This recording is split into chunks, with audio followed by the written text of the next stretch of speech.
Hello, welcome to the Singularity Storyteller series. I'm here with Jessi Frey, amazing former rock star and now online rock star.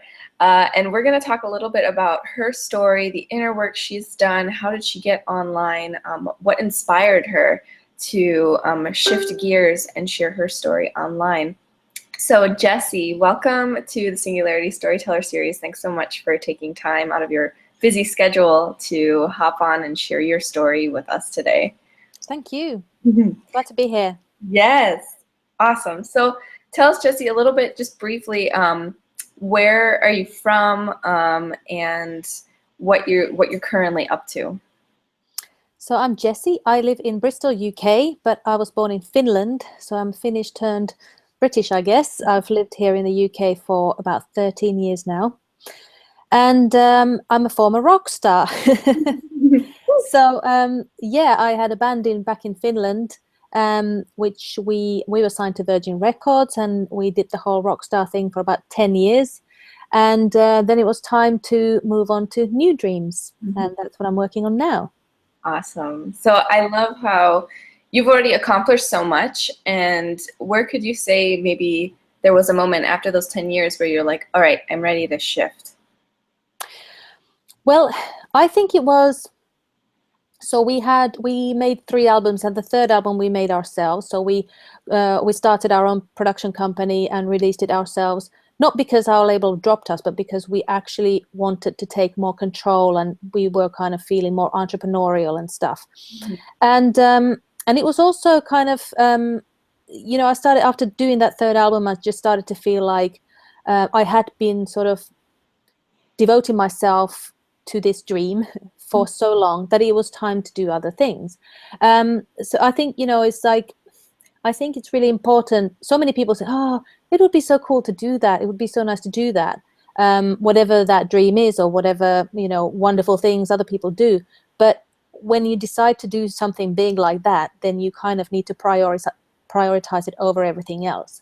And I guess after 10 years, I was sort of fed up with living in a bus with 7 guys. I kind of wanted to do other things as well, and I wanted to have this time and space to sort of plan my projects and do things without other people's schedules. And then, I sort of came to the point when I felt that urge to do other things became bigger than my desire to run my band was. And then, that's when it was time to stop. So when we wrapped up the third album and we'd done the tour after that, I really felt that, okay, that's usually the point when you start planning your next album. And I thought, okay, I don't want to do this anymore. So this is the point when I move to the next adventure. Oh, I love this. So it's just, I've already done it. I'm ready to go. Listening to your body, listening to what you want, and prioritizing that, which Yeah. totally resonates. Yeah. So now, because you've done the thing that a big percentage of the planet would like to do, Yeah. where are you bringing the skills that you have learned by being a rock star into the online space? Because that's a new space, and how are you translating what you've done in the past to your new adventure currently?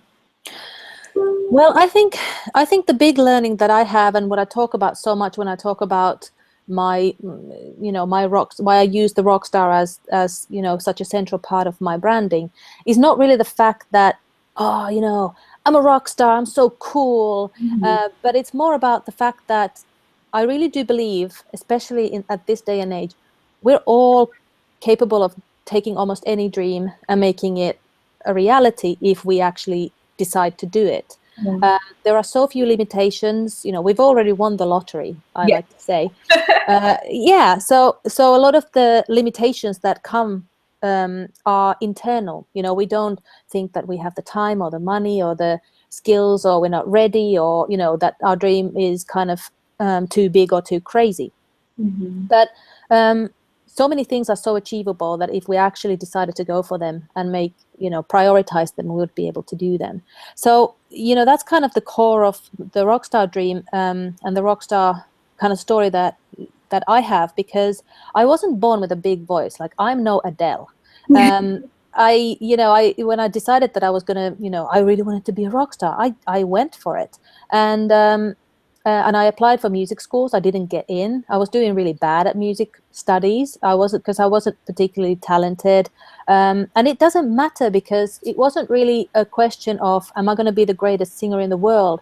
It was much more about, I'm going to find my way of doing this thing. I'm going to start writing my own songs. I'm not going to compare myself to anybody else. And, this was the mid-90s. I mean, this is like ancient. I had a computer. I bought a keyboard. I bought a really crappy piece of software because it was the only thing I could afford. I bought a secondhand keyboard, and then I just started writing songs. And, it was like writing by ear. It wasn't like I had all these massive skills and this massive voice and I was just like oozing with talent. I just like started doing it. And then I started, like, by doing something, I became better at it. I started to find my own way of doing it. And then I was able to also network with other people who were able to help me.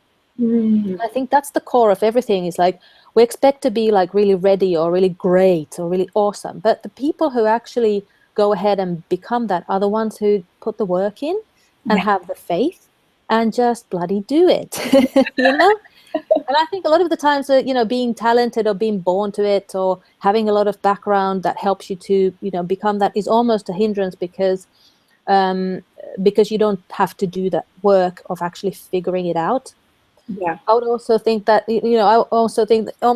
I think that's again where, like, why I like pop music or rock music is because most of a lot of the people who are very important in pop culture are actually not like massive talents or don't come from big art schools or anything like that. They're the people who just sat in their bedroom and decided, look, I'm just going to do what I hear inside. I'm just going to do the thing that I feel needs to be done. And then they do it. Yes. Oh, I love this. And in the online space, because we're both in the online space, is everyone, the people that have done it and made it. Now you see all these other people saying like, oh, I have to do it their way. And I love that your core message is you just do it and you figure it out your own way. Yeah, it's the only way to actually stand out. It's the only way to have certainty in some sense. I mean, it's enticing to think that there's somebody who has the blueprint that you just follow and you magically, get to your destination. Yeah. But it doesn't work because there are so many moving parts, and that actually, I think, in this online space, personality and doing your ways is such a crucial part of doing your thing. That's why I love the online world, and I love I love bloggers, and I love all these weirdos doing their weird weird stuff, because that's the stuff that is exciting and interesting. The hardcore, that you have, like, I think it's like there are a lot of people selling online courses and online businesses in a box and things like that. And like lately I've been thinking, for example, that so many people get to online business or online world because they have a dream of something that they want to do. And they just think that if I'm just going to put together this online business and it starts making me money, magically I will have the time and space to do the things that I really want to do. Mm-hmm. And it's just another way of saying, I'm waiting for my retirement plan and I'm just going to like quickly make money somehow. And I think you should like embrace it's a lifestyle. Anything that you do is a lifestyle. So is your lifestyle going to be frantically trying to find a way to make money online, or is it that you're actually going to start creating your art online and connecting with people and then like going straight to the thing that you want to do and then monetizing it? Yes. And that's what online allows you to do as well. Yes. Oh, that totally resonates. It's the intention first that comes through, and then the money comes as a byproduct of you being in alignment with your artwork, with your story, with your message, with your movement. Yes, because it's going to catch you up sooner or later. Yeah. If you don't focus on the thing that you really need to focus on, then you focus on that other thing, and then sooner or later you're either going to burn out or it's not going to work. Yes. Preach. I know because I've done that in the past, learning every day. Yep, me too. So when you jumped into the online space after your whole rockstar adventure, what was the learning curve? What were the things you had to learn to translate your your personality and who you are into the online space? What were some of the things you learned, some of the people that you followed for advice, for wisdom, or did you just, I'm doing it, I'm learning it, and I'm figuring it out? Well, I'm not new. I guess I started like reading blogs and following all this stuff like 10 years ago. Like 2006 was the first time I bought an online course Okay. to build a WordPress website. Mm-hmm. And in those time, like at that time, it was all about affiliate marketing, and then there was like the bloggers, and so there was the bloggers who were sort of monetizing their writing or their art, and then there were the affiliate marketers who like build websites based on Google keywords, and bump your sites up, and then you start making a magical passive income. Yes. And that story hasn't changed at all in 10 years. Now it's all about sales funnels, and you like have this passive income flowing through from your magical online courses. Yes. And but I built my first website back in 1998. That's how old I am. Like, I'm ancient. No. And it was from a magazine, because like interwebs was so new, so I learned it from a magazine. And running our own website and uploading music and all this stuff was already a big part of my band. So I built up our band website in 2000, and I would say that it was also a big part of us getting signed and getting noticed, because we were really active online, and we had guest books, and we were networking with other bands online. And I got to know people in England and all over Europe just through it was already back then happening. Now it's just like 100 million times bigger. Yes. So I've always been a nerd, and I've always been part of that world. And I think for a long time I was resisting the idea of for example, I only just found a coach inside myself about 6 months ago, which is really crazy, because I have been more around, building websites or taking courses or things like that. And I wish I'd actually got myself coached much quicker, or started the whole coaching thing much earlier, because that actually has brought me to life and has really kind of clarified for me that, oh wow, this is what it's about for me personally, because I'm a creator. I'm somebody who likes to build stuff. Yes. And for me, for a long time, coaching just felt like it's just kind of therapy, and not therapy, but like chatting. Yes. Yes. And I didn't really see the value in it, because I hadn't really done it either. But so for a long time, also I was resisting. So before I started this business, this one I started about a year and a half ago. I had a natural cosmetics brand. So after my rockstar dream died, yes. I moved to the UK, and I got a job, and I took a little break, kind of figuring out what was going to be my next thing. And I tried a lot of things. I was writing a blog, and I was a columnist to a Finnish magazine, and I was a product manager at Nokia, building music software. And doing bits. And I did an MBA, because I thought that the degree would help me figure it out. Yeah, right. Don't study more. That's my big message as well. Well, it was fun. It was great. And I think it probably has a bigger impact on what I do than I give it credit for. But a lot of times I think we also study because we are insecure and think that getting more education is going to help. When taking action is the thing that helps. But I'm a pretty good taking action. So I started to really actively think about my next idea, and I knew that I wanted it to be a business. So I started to kind of scan different ideas that I had, and arrived at natural cosmetics. And I launched my natural cosmetics brand in 2012, and I ran it for about 2 years.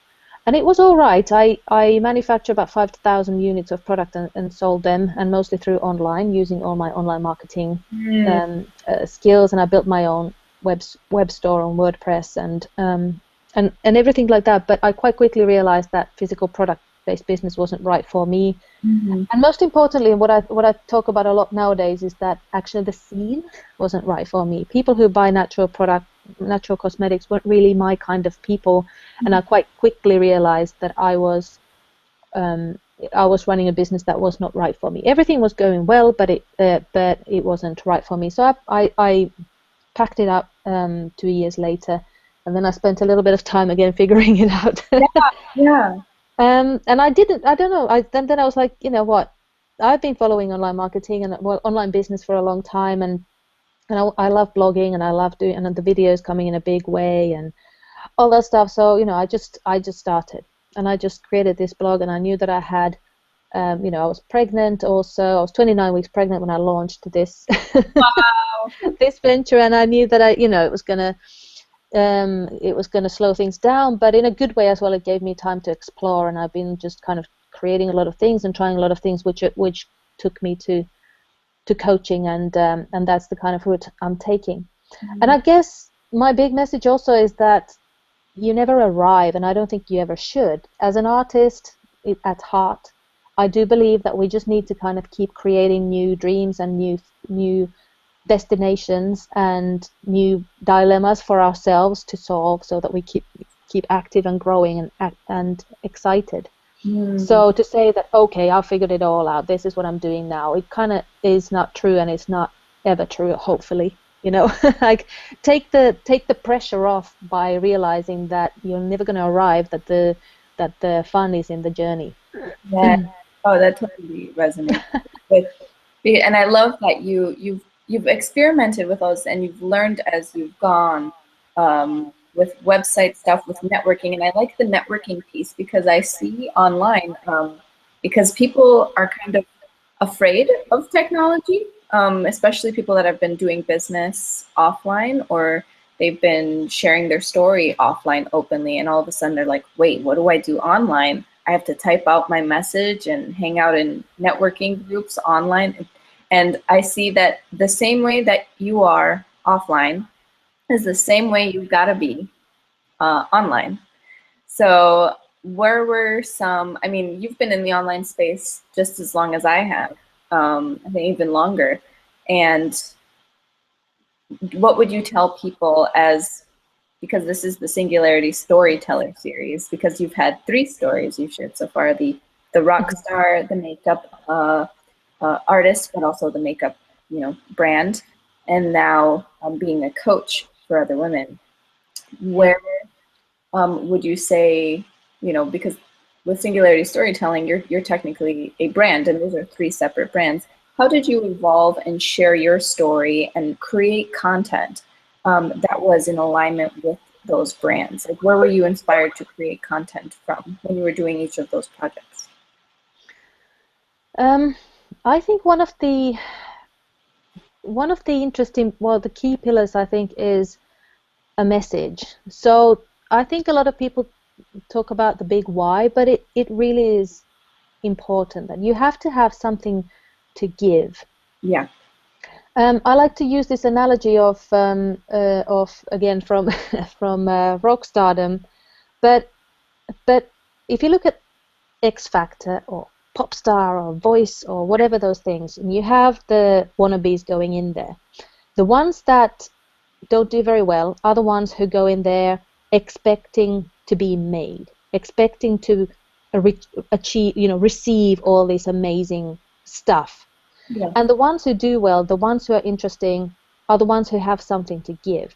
They already, they have something that they're dying to offer to others. And that, I think, is one of the key things, is that you really need to go there with an intention of giving, with an intention of sharing. And this is a big difference with the online world in comparison to the offline world. Now when I go to offline networking events and I see people, for example, being really concerned about competition, it's a really alien concept for me, because as an artist and as an online entrepreneur, the competition doesn't really exist. When you have your voice and when you have something to share and give, you don't have to worry about other people giving more. Oh my God, they're going to take my clients or my audience because they give more. Do you see how counterintuitive it is? Yes. So when you start coming from the point of giving and of having a message or something to offer, people who do the same thing are, you're glad to find those people, because they are your kind of people. They're your peers. And the more you collaborate, the bigger you're going to be. Yes. And that is kind of, and you can take, pressure off each other, or you can complement each other, and suddenly people like stop being competition. They are just other people to work with, to help you. Yeah. So I think that's one of the key concepts in online. And another thing is authenticity, which is something that you can't really, it will just like your intentions, or authenticity will catch up with you later on as well. Yes. And I think this is something that you either build this persona or this image or whatever, and you like work really hard keeping it up, or you just are who you are. Again, like using the the artist analogy, like my band was a metal band, was an industrial metal band, and sometimes when I go into this, when I went into this, I'm like, am I being really uncool talking about business and I don't know, like, I'm not the same person anymore, and I don't look the same anymore, and here I am sitting on my couch and not being very rock and roll. And I'm like, you know what? I don't give a shit, because it doesn't really, what other people's perception is, what rock and roll is, or what cool is, or whatever it is that you do, or you're a yoga teacher and you're not like all the time wearing sweatpants and drinking green juice, doesn't mean that you're not a valid yoga teacher. So in that sense, it's like we have these kind of concepts of what things should be or what people should be, but the only thing that's left is really your authenticity. You just have to become more and more strong about who you really are and what you really are about. And again, just like stop about worrying about competition. You stop worrying about what you should, how people perceive you. Yes. Oh, I love this. I see brands, because I think this is an old way of thinking. Big brands and companies have a specific logo, a specific culture, a specific way of doing things, but not all the employees are that way. And one employee will do something that's, maybe there's a serious brand, and all of a sudden there's this like really funny, goofy employee, and they're like, wait, what's wrong with this? This doesn't match up. And people subconsciously are like, I don't trust this person. So I see people, they're going out and they're doing the photo shoots that are professional and all this, and then they're not showing up in the same way. People are like, wait, I thought you were this professional big something or other, and you're just really starting online. So I believe when I do stuff with clients with singularity storytelling, you align your inner space. So like you said, I really don't care if people see me on the couch. I know I've been a rock star. I know that I've done and accomplished all this stuff. Energetically, you give off that vibe, and people feel that, from your posts online to talking to you on Google to meeting you at a meetup offline. And I think that we're both very, very in alignment with teaching people, get to your core and get clear on that first before you create any content online, before you build a brand online, because then you're not going to copy anybody else. Yeah. So interesting thing was interesting concept that I did this part of my MBA. I did actually on my final thesis on branding. Yes. And I think an interesting concept that I came across was this idea that in the olden days, brand was like a box that you define it very clearly. You have your brand guidelines, and that's what corporates use, and it's like, this is what it's about. And instead of that, you start thinking of brand like a molecule. So you have these bits and pieces that you kind of that it forms your brand, and it is a little bit, can be a bit messy and a bit nebulous and a bit all over the place, and things change. At one point some products are part of your brand and your business, and then they aren't, or some concepts are, and it's this sort of all evolving all the time kind of moving thing. But it stays together because it has, the values don't change, the message doesn't change, or the kind of if you're authentic, it will hold it together. Do you see what I mean? Yes, exactly. And that's I think the essence, when you are very, very clear. I love how you use the word nebulous. It's a nebulous thing. You cannot specifically put it in words, and companies companies that are established brands get it. And then people online, if they're not clear about who they are, and this is why I'm such a big fan of inner work, If you're not clear about who you are and what you stand for, what your message is, and what are you giving, how are you serving the world, you won't be able to create content. You won't know, what website to create, what colors to use, who to talk to, who to network with. And then you're going to feel lost online because you're copying all these other people that they were in alignment with their brand and their essence and their story. So I love that you're bringing all this up. And I didn't know that you did your MBA, your final thesis on branding. So this, Yeah. I'm geeking out over here. So, but any final words of wisdom for somebody that may be thinking, maybe they've done the inner work and they're very clear on their story and what they want to give to the world. Some steps for them as they're bringing their offline and inner world into the online space. Well, something that I kind of wanted to talk about, maybe this is not the closing remark, but I think you have really hit the nail on the head with focusing on the story, because the story is really the thing that you can use on anything. Yeah. And for me to find my message and my focus in this online business came from my story. I was walking away from my rockstar story for a long time, actually.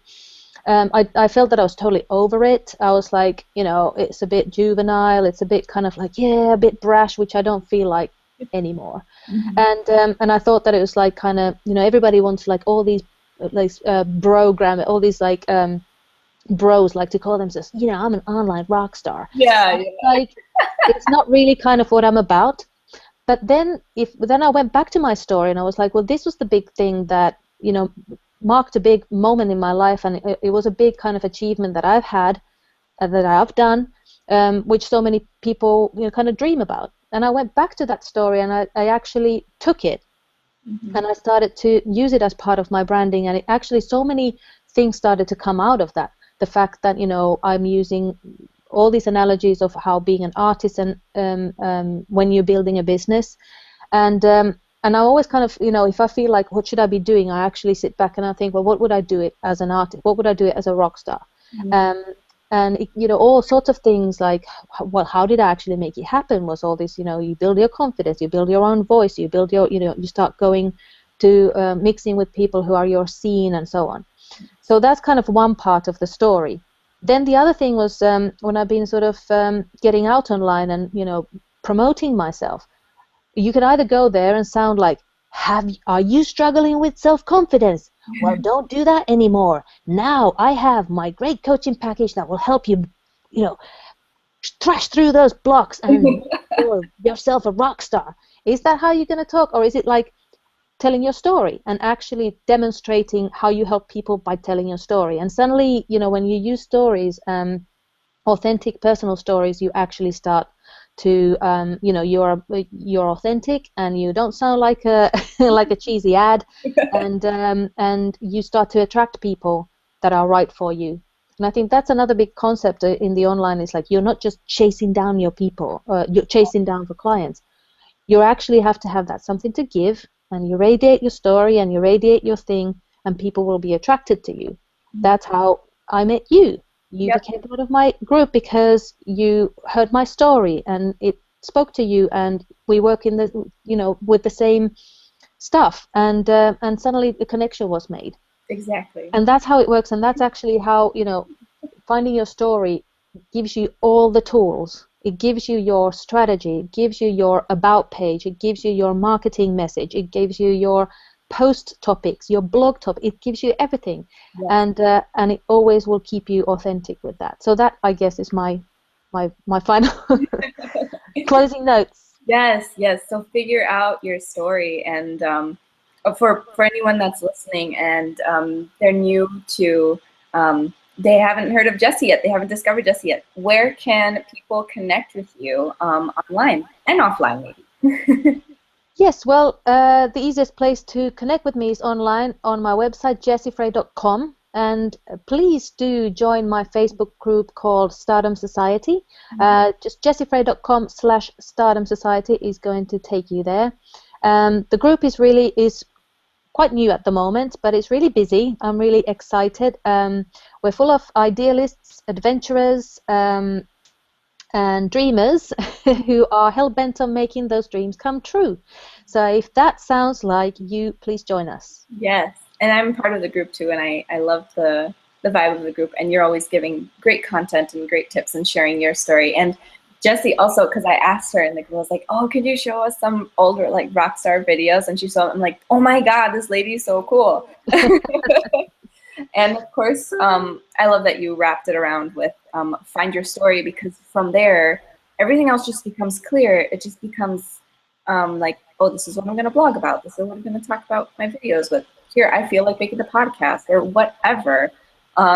If people are interested in learning how they can craft their story, that's what I love to do. And on my website, isabelrizzo.com, you can head over there and sign up for the free 5-day storytelling challenge, where you'll learn how to craft your story, do some inner work on yourself, and you have a bio that if somebody calls you and they want to do an interview with you, you're like, here's what I do, and you're super clear on it. So thank you so much, Jessi, for joining me today on the Singularity Storyteller series and sharing your story with all of us, and giving us the opportunity to learn from you and be a part of your story as you move forward in this exciting direction online.